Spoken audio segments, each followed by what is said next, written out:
Pueden sentarse si desean.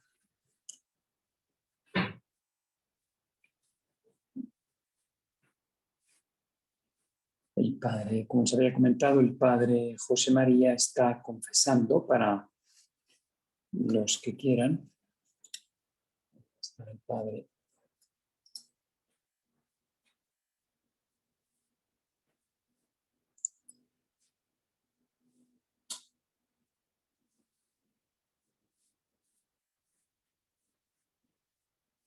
El tema de nuestra meditación del retiro ahora en la mañana es el rostro de María como espejo de la luz divina. Este mes está dedicado a la Virgen, ¿no? Sobre todo por la festividad de la Virgen del Rosario, que celebramos hace ya casi una semana, un poquito más. Y hemos puesto este tema precisamente para tratar de honrar a la Santísima Virgen María en este mes de octubre. Y el tema está inspirado, sacado más bien de una homilía que dio el Papa Benedicto XVI el 15 de agosto del año 2006, que fue la fiesta de la Asunción de María, el 15 de agosto, como todos los años, obviamente. Y dice así este texto: viendo el rostro de María, podemos ver mejor que de otras maneras la belleza de Dios, su bondad, su misericordia. En este rostro podemos percibir realmente la luz divina. Bien, el rostro de María como espejo de la luz de Dios. Dice San Pablo en su primera carta a los Corintios, capítulo 13, versículo 12, ahora vemos en un espejo, veladamente. Entonces, en la eternidad se está refiriendo, veremos cara a cara. Ahora conocemos de un modo parcial, pero entonces conoceré como soy conocido. Es decir, que a Dios solo lo veremos cara a cara, así como Él es en la eternidad. Aquí, dice San Pablo, vemos como en un espejo. Lo vemos todavía indirectamente. La Eucaristía, presencia mística y real de Cristo, no es como la presencia en el cielo. Es Él a quien lo tenemos aquí, pero allá no habrá mediación ninguna, no habrá pan eucarístico. Aquí tenemos a nuestros hermanos, en los cuales también está presente Cristo. Son espejo en el cual sin duda podemos conocer, amar y ver a Dios, la creación misma, ¿no? La luz divina se nos hace presente también en el rostro de los santos y en concreto, y eso queremos reflexionarlo hoy, en el rostro de la Santísima Virgen María. Y vamos a hacer dos reflexiones generales con una conclusión. Primero, el rostro de María, que nosotros no lo conocemos. No hay fotos, obviamente, de la Santísima Virgen María. Bien, sabemos que en aquella época quien quería dejar el rostro de alguna persona lo dejaba en alguna pintura o en alguna escultura, y eran normalmente los rostros o los cuerpos o los eventos importantes, ¿no? Tenemos rostros de emperadores todavía, ¿no? Del Imperio Romano, ¿no? Pero de la gente del pueblo no se quedaba pues, normalmente ninguna representación. Y obviamente nosotros no sabemos cómo era el rostro de María.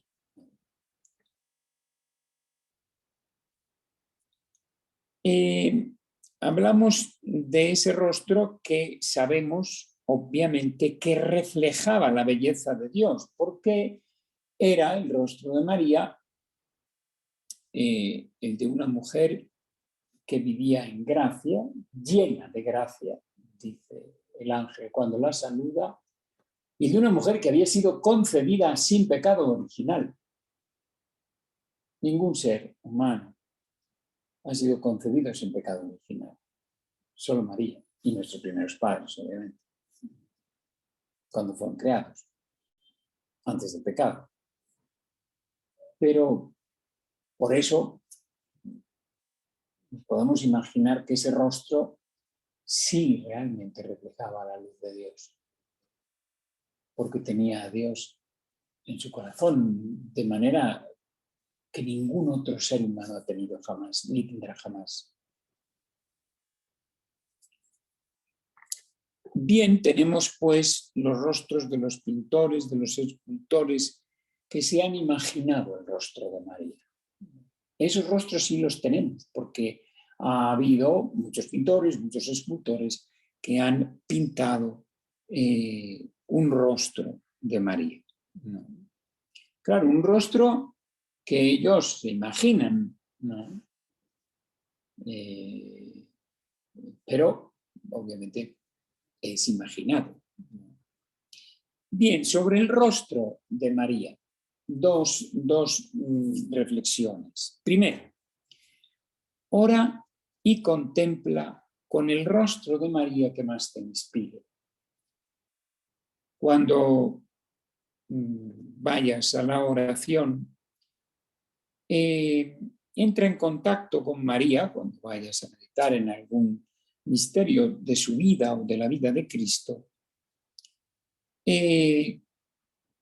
contemplando el rostro que más te inspire, porque eso ayuda en la oración.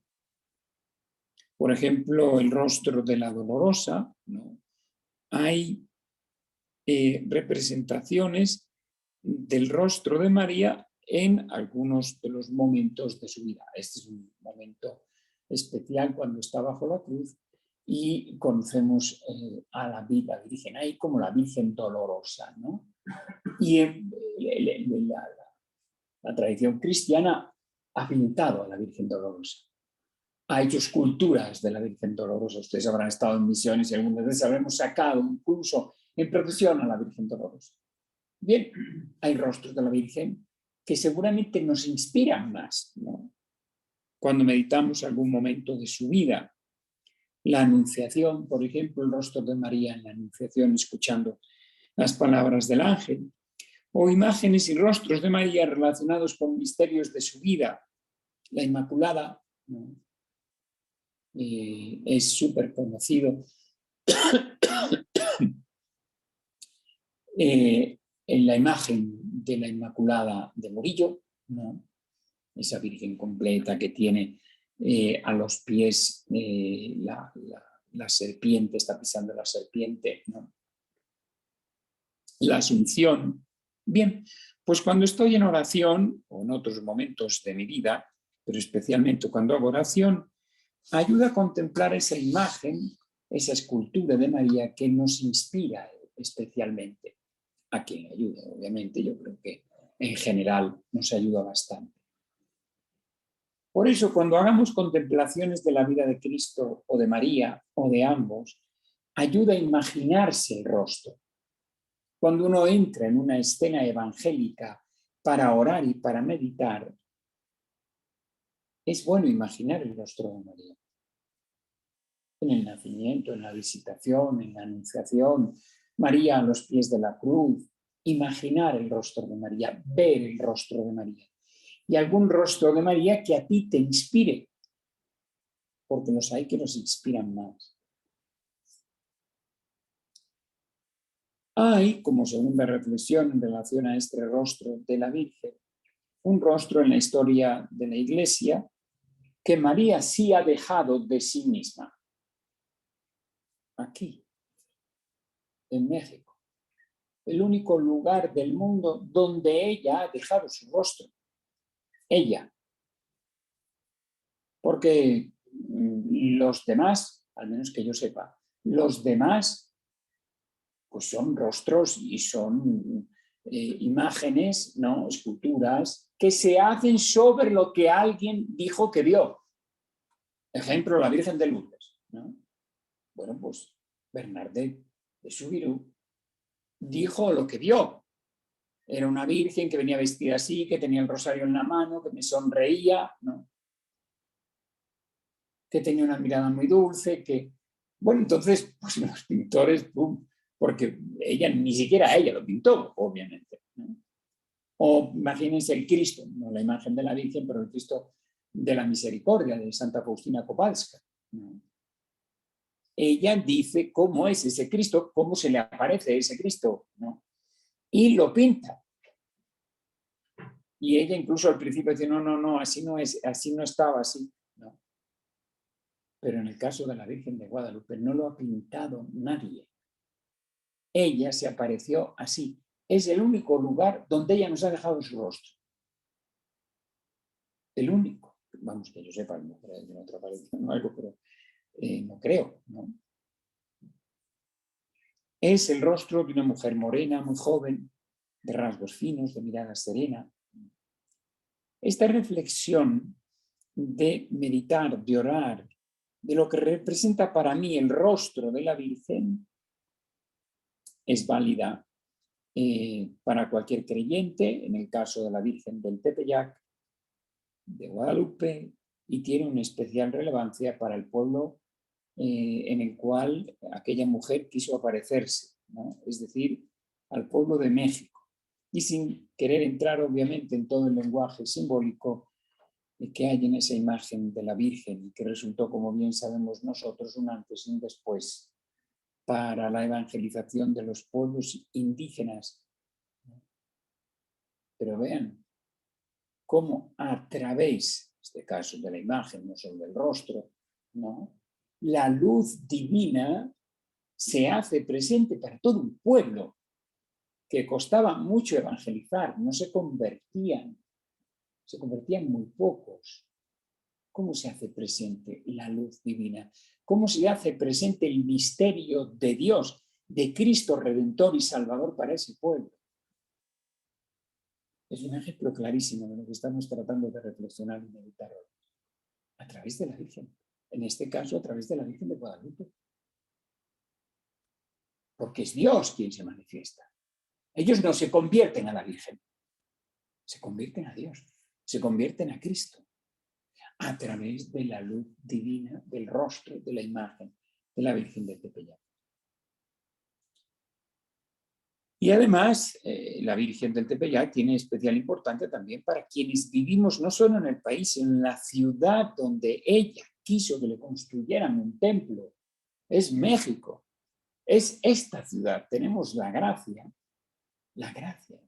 de vivir en la ciudad donde ella quiso que le construyeran un templo y donde ella se quedó con nosotros. Bien, pues esto conscientes obviamente de que la devoción a la Virgen de Guadalupe, como la devoción a cualquier virgen, no es una obligación moral para nadie y no forma parte de ningún dogma, ¿no? Lo digo en el contexto de estas reflexiones sobre el rostro de María, el rostro que en este caso ha dejado de sí misma, ¿no? Y que a muchos, en el caso de la Virgen del Tepeyac, de la Virgen de Guadalupe, también, yo creo que más siendo mexicanos, viviendo en la Ciudad de México, pues es seguramente para nosotros espejo de la luz divina. Y por eso, pues es tan aconsejable peregrinar, ¿no?, al santuario de Guadalupe. Bien, y la segunda reflexión general sobre el rostro de María, que es en realidad un reflejo de su alma, ¿no? Hemos hablado del rostro de María en cuanto tal, y ahora hablamos más de esa foto espiritual, ¿no? De ese rostro espiritual, material que refleja, ese rostro material que refleja un alma, ¿no? Detrás del rostro material que nos imaginamos, que cada uno desee poner porque más le ayuda, ¿no? O también el que María, fíjense, piénsenlo también así todavía sobre esta reflexión sobre su rostro, el que María quiera ponerse a sí misma cuando estamos orando y meditando, que quizás no sea uno que yo he visto o que tengo materialmente delante al momento de la meditación, sino el que María misma se pone en mi corazón orante. Cuando yo sí que quiero imaginarme el rostro de María, pero seguramente es ella, ¿no? Que es como yo me lo imagino, sí, pero es como ella quiere que me la imagine. Y eso es también muy hermoso, saber que ese rostro, ella misma, seguramente en la oración, nos da su rostro. Bien, pues detrás de ese rostro está su alma, decíamos. Hablamos del rostro de María en sentido más alargado, espiritual, que se convierte en espejo de la luz divina y en concreto quisiera, pues eso, ese rostro espiritual tiene para nosotros seguramente muchísimas formas. Lo ha tenido a lo largo de la vida, ejemplo de muchísimas virtudes, ¿no? Y yo quisiera en concreto ahora hablar de dos. Primero, el rostro de María, este rostro espiritual, esta foto espiritual, como reflejo de la luz divina de la sencillez humilde. Reflejo de la sencillez humilde. Vayamos, por ejemplo, al momento de la Anunciación. Veamos el rostro de María, que es al principio un rostro de sorpresa ante el ángel que la saluda, alégrate llena de gracia, el Señor está contigo, ¿no? Un rostro de sorpresa, ¿verdad? Y también un rostro de desconcierto, porque, bueno, pues como bien nos podemos también imaginar, un ángel no se aparece todos los días, ¿no? Ella se va a convertir en unos momentos en el templo de Dios. Con su sí, da paso a la encarnación del Hijo de Dios. ¿Quién mejor que ella puede ser espejo de la luz divina? Aquella mujer que tuvo a Cristo, ¿no?, en sus entrañas, tuvo a Dios en sus entrañas. ¿Quién puede reflejar mejor espiritualmente, inmaterialmente, a la luz divina que esa mujer? Esa conversación con el ángel muestra sorpresa, les decía, desconcierto, incluso asombro. Ese es el rostro de María. ¿Cómo podrá ser eso? Porque yo no conozco varón, le dice al ángel. Pero siempre vemos en María a una mujer atenta, disponible. Y cuando el ángel le responde a su pregunta y ella no sabe bien el significado de esa respuesta, ¿no?, dice esas hermosísimas palabras, ¿no?, que hablen a la humanidad, a la encarnación del Hijo de Dios, al momento, cumbre y fundamental de la historia de la salvación. He aquí la esclava del Señor, hágase en mí según tu palabra. ¿Qué nos enseña María para hacer presente a la luz divina en el mundo? Porque al decir esas palabras abre camino a la encarnación del Hijo de Dios y trae la luz divina a este mundo en su seno, ¿no? ¿A través de qué actitud? La humildad, la sencillez, la obediencia, la disponibilidad, la apertura del alma, ¿no? Eso es lo que María refleja como luz divina en su corazón, en su alma y en su rostro. Bien, y luego la luz divina en María, la luz divina del dolor compartido. María en el Calvario, la segunda reflexión. María en el Calvario, a los pies de la cruz, ¿no? Junto a la cruz, dice San Juan, junto a la cruz de Jesús estaban su madre y María, el rostro de María a la luz de la cruz de Cristo, reflejo también ahí de la luz divina. Ella es, decía, la buena samaritana, porque no pasa de largo. De hecho, donde crucificaron a Jesús, bien sabemos, era un lugar junto al camino, un lugar porque la gente pasaba. De hecho, dice el Evangelio, muchos pasaban, ¿no? Curiosos, se paraban un rato a ver a quién estaban crucificando y se seguían, ¿no? Como cuando nosotros en la carretera vemos un accidente y ¿no? Pasamos despacio, ¿no? Y vemos, ¿no?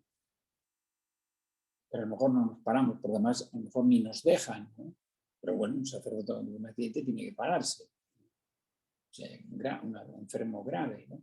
María no pasa de largo, María va al Calvario, acompaña a Jesús subiendo el Calvario, junto a él, con él, ¿no? Verla allí, a los pies de la cruz, era para Cristo un motivo de consuelo. Lo acompaña en su dolor, ¿no? Se hace, como bien sabemos, corredentora con Cristo, en el sentido que el dolor de Jesús en la pasión nos está redimiendo. Esta mujer maravillosa que acompaña con su dolor al dolor de Cristo, se hace corredentora con Cristo. Él es el único redentor, pero esta mujer que le ayuda, que le sostiene, que se hace corredentora con Jesús, ¿no? Pues bien, ese rostro de María, ese rostro de la dolorosa y ese rostro espiritual de la mujer que comparte el dolor con Cristo, es el dolor de la Virgen que sufre junto a su Hijo, espejo de la luz divina. Es decir, espejo del amor que da la vida y que nos redime. Ese es el rostro de María ahí. El rostro de una mujer que se entrega también ella hasta la muerte por nuestra salvación, con Jesús. Es espejo, pues, de una luz divina, ¿no? La del dolor compartido. Desde el sentido, además, más profundo, porque Jesús, ahí compartiendo con nosotros, está redimiéndonos del pecado. Y comparte también con nosotros y da sentido a nuestros dolores, a nuestras penas cotidianas, a las grandes y a las pequeñas. María, pues, si me permiten, es también está también a los pies de nuestra cruz y ahí, ¿no? Es espejo de una luz divina. Nos da el amor con que estuvo junto a la cruz de su Hijo. Madre, ahí tienes a tu Hijo, ¿no? Y es lo que ella a los pies de nuestra cruz escucha. Ahí tienes a tu Hijo, con sus dolores, con sus sufrimientos. Y para nosotros esa Virgen que nos acompaña en nuestros sufrimientos es espejo de la luz divina, del dolor y de la pasión redentora de Jesucristo en nuestras vidas. Y como conclusión, hace muchos años en los triduos de incorporación en la sección de jóvenes, pero muchos años, les leíamos a los jóvenes un libro, el padre Blázquez les ponía un libro que se titulaba «Qué buenos son los santos», de un sacerdote jesuita español que se llamaba José María Iraola Goitia. «Qué buenos son los santos».